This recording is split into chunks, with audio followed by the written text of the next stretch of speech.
your advanced course. We hope that you find it is easy to use and provides a rich learning experience that will enhance your practice. This quick video will help you navigate your course.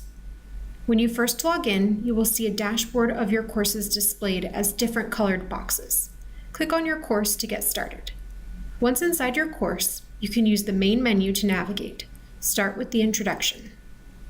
Click Next to progress through the content or navigate to a specific page within the module using the bar at the bottom of each page. You can also use the Modules page, which is like a table of contents for the course, to view each module's full contents and navigate directly to any module page. Throughout the course, you will take quizzes and submit projects. Click Assignments to view the course items that make up your final grade. Use Grades to check your progress through the course, see facilitator feedback, and how you're tracking to your final grade.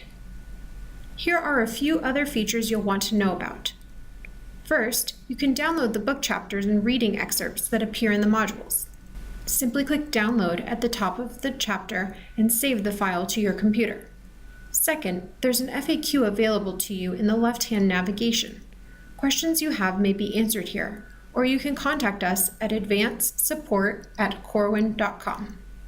You can also communicate directly with your facilitator via in-course email that can be accessed by going to the inbox on the left. Enjoy your course. Again, if you need any assistance, contact us at advancesupport@corwin.com.